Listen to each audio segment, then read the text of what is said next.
Many are concerned about the sea trout, especially here in Hardangerfjord. The impact of salmon lice from the aquaculture industry is designated as a major threat to sea trout populations. But what do we actually know about this fish, which mostly resides in the fresh waters of rivers and lakes, but during spring and summer ventures into the saltwater fjords in search of food? Brown trout exists both in freshwater resident form and as sea trout.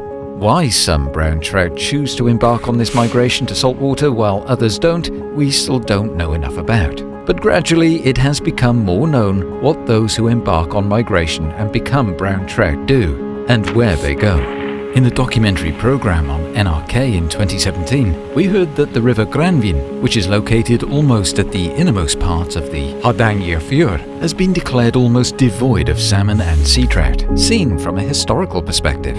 Through the SalmonTracking project, it was decided that a research program would be funded that includes video surveillance, data chip, and radio tagging of trout. We wanted answers on how many individuals migrate in and out of the river, when it migrates, where it migrates to, and when it returns. At the same time, a number of other rivers were monitored with antenna systems or video cameras to cover multiple watercourses and parts of the fjord. The river Granvin is monitored with 4 underwater cameras. The emigration of sea trout starts as early as February with a few individuals and lasts until May to June. Most of them go out in April and May when the water temperature in the river increases. Altogether, 3,000 to 4,000 trout migrate from the river to the sea during a season.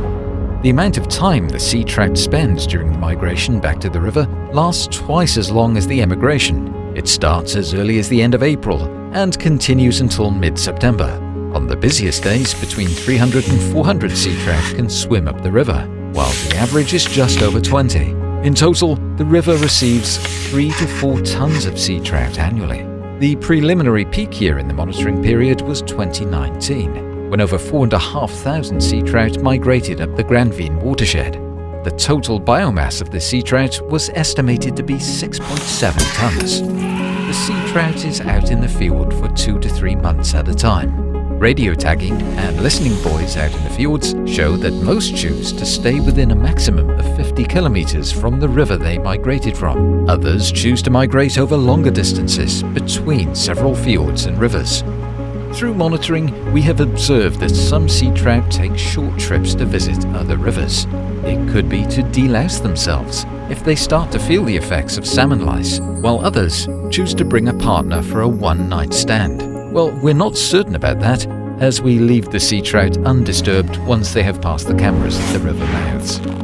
But in the Mundheim River, researchers observed the sea trout return to the river in small groups, likely for spawning, then migrate back down out to sea again after 1 to 3 days in the river. Measured in terms of spawning fish density and eggs, the river Mundheim is far above the average of rivers in western Norway, and with physical interventions in the watercourse, the density could likely be even higher. We know that sea trout settle in other rivers than the ones they were conceived and hatched in. In watersheds with lakes, such as the Granvin and Tyrvik watersheds, sea trout born in other rivers often migrate upstream, where they spend the winter. Whether there are good nutritional conditions in these overwintering habitats hasn't been thoroughly investigated. This can happen especially in years with little rainfall and rivers without lakes.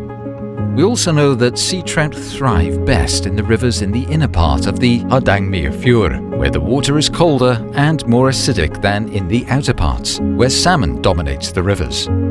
Even though there is a lot of sea trout in the Granvin watershed now, sea trout are highly vulnerable to overfishing. Today, we don't have an overview of how many sea trout are caught at sea, but if more than about 10% of the sea trout run is caught, there is a risk of a decline in the number of individuals. Salmon lice can also be a problem for sea trout if they don't find a river or brackish water area to delouse in. Salmon lice can affect the growth and survival of sea trout. A third challenge is predation from a variety of species. A final reason for concern, revealed by camera surveillance, is the number of smolts migrating out of the rivers. What we've observed is that there are far fewer than expected. Why this is the case, we don't know. This is something we want to find out more about in the future. The investigations carried out through the SalmonTracking project show no signs that the sea trout population is threatened.